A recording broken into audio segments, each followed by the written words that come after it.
Zelensky का प्रतिशोध 24 घंटे की वॉर रिपोर्ट आपको हम दिखाते हैं। बड़ी बात क्या है, यूक्रेन ने 24 घंटे में रूस पर सैकड़ों हमलों को अंजाम दिया। रूस का दावा क्या है, यूक्रेन के 1054 ड्रोन को नष्ट किया गया और 8 गाइडेड एरियल बम को ध्वस्त किया गया। जी हां, तो देखिए जो बड़ी बातें हैं वो हम आपके सामने रख रहे हैं। यूक्रेन के 1054 ड्रोन्स को पर प्रहार किया, हाइमार्स रॉकेट को तबाह किया गया है, एक flamingo long range cruise missile को नष्ट किया गया है, एक नेपच्यून मिसाइल को ढेर किया गया है। यानी हमलों का पैमाना कितना बड़ा था। 6 ड्रोन बोट को मिसाइल से उड़ाया गया है। ये 24 घंटे की वॉर रिपोर्ट हम आपके सामने रख रहे हैं। ये ज़ेलेंस्की का प्रतिशोध एक तरफ और रूस की तरफ से जो आक्रामक जवाब अब इन हमलों के जवाब में दिया जा रहा है वो दूसरी तरफ सीधे तौर पर नजर आता है। और देखिए एक और बड़ी खबर मॉस्को से ही है। मॉस्को पर हमले के बाद ज़ेलेंस्की का बयान भी आ गया है। रूस पर यूक्रेन की सैन्य कार्रवाई जायज है, ज़ेलेंस्की इसको जायज ठहरा रहे हैं। यूक्रेनी फौज रूस को बारूदी जवाब दे रही है। ड्रोन और मिसाइल से रूस पर हमले जारी हैं। यूक्रेन ने रूस का सुरक्षा घेरा तोड़ दिया है, यह दावा करते हुए नजर आ रहे हैं। यानी एक बहुत बड़ी चुनौती पेश कर दी है यूक्रेन ने अब रूस के सामने।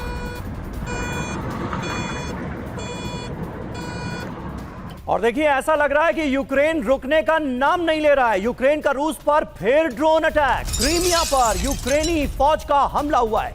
दागिस्तान में कास्पिस्क पोर्ट पर भी प्रहार किया गया है। रूसी निगरानी शिप पर किए गए अटैक की तस्वीरें देखिए जरा। बेलगोरोद से खबर है, यूक्रेन का एक बार फिर से रूस पर एक बड़ा हमला। 24 घंटे में दूसरी बार रूस पर अटैक किया गया। यूक्रेन का बेलगोरोद पर ड्रोन से प्रहार। तो मॉस्को से लेकर बेलगोरोद की तस्वीरें आपको दिखा रहे हैं जहां पर यूक्रेन की तरफ से हमलों को अंजाम दिया गया। बहुत ही आक्रामक यूक्रेन बीते 24 घंटे में नजर आया है।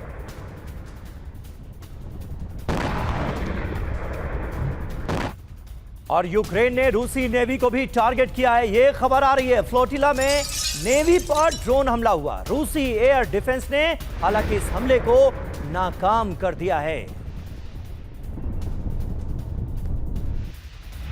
और देखिए मॉस्को से खबर, 24 घंटे में मॉस्को पर डबल अटैक। मॉस्को में भीषण आग के बाद तबाही। अमूर्स्काया स्ट्रीट पर आग लग गई। ये देखिए आपको तस्वीर हम दिखा रहे हैं उसी स्ट्रीट की। 300 वर्ग मीटर का जो पूरा दायरा है वो इस आग की चपेट में आ गया। यूक्रेनी हमलों के बाद भारी नुकसान पहुंचा है।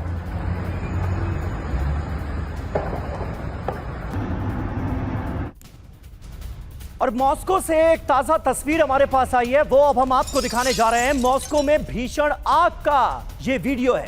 कंस्ट्रक्शन साइट पर भीषण आग लगी है। आग से सड़क का एक हिस्सा भी पूरी तरह से बर्बाद हो चुका है। ये देखिए तस्वीरें, मॉस्को की ये ताजा तस्वीरें जिसमें पता चल रहा है कि नुकसान कितना ज्यादा हुआ है। आग की वजह से यातायात भी पूरी तरह से ठप है और जबरदस्त धुएं का गुबार हर तरफ नजर आ रहा है। और देखिए एक और बड़ी खबर, यूक्रेन जंग में कोलंबियाई सैनिक, जी हां, भाड़े के सैनिकों के भरोसे अब यूक्रेन रूस से युद्ध लड़ता हुआ नजर आ रहा है। रूस ने कोलंबियाई सैनिक को पकड़ा भी और इसी के बाद यह खुलासा हुआ, कोलंबियाई सैनिक ने पर्दाफाश किया, यूक्रेन की तरफ से भाड़े के सैनिक अब रूस के खिलाफ युद्ध लड़ रहे हैं। इससे यह भी पता चलता है कि आखिर यूक्रेन के पास सैनिकों की कितनी भारी कमी हो गई है। लेकिन इसके बावजूद ज़ेलेंस्की के तेवर नरम होने का नाम नहीं ले रहे।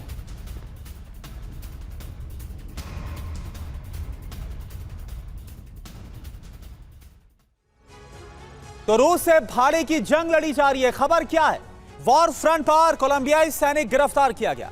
कोलंबियाई सैनिक से पूछताछ में पर्दाफाश हुआ है। यूक्रेन ने कोलंबियाई सैनिक की अगर आप बात करें तो वैकेंसी बाकायदा यहां पर निकाली थी। राइफल रेडियो देकर युद्ध में भेजा गया। कोलंबियाई टुकड़ी के सभी सैनिक ढेर किए गए। बड़ी बात क्या है, यूक्रेन में 11,000 भाड़े के सैनिक हैं।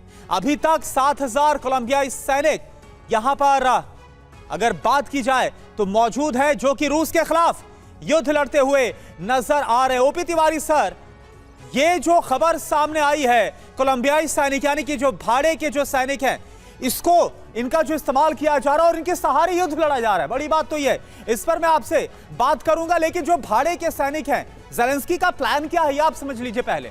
दरअसल लैटिन अमेरिकी मुल्कों में वैकेंसी निकाली गई जेलेंस्की की तरफ से। कोलंबिया, पेरू, एक्वाडोर, यहां पर वैकेंसी निकाली गई। वैकेंसी की वजह क्या है? यूक्रेन में सैनिकों की घटती लगातार संख्या, यूक्रेनी युवाओं को जंग से बचाना, गरीबों को मोटी रकम का लालच देना। अब इसका असर क्या है? सैनिकों की भर्ती से अंतहीन युद्ध लड़ना चाहते हैं जेलेंस्की। नाटो की मदद से भाड़ी की भर्ती, कोलंबियाई युवकों को जंग का अनुभव है, इस्तेमाल किया जा रहा है। तैनाती कहां पर? खार्किव, डोनेत्स्क का जो वॉर फ्रंट है वो टारगेट है।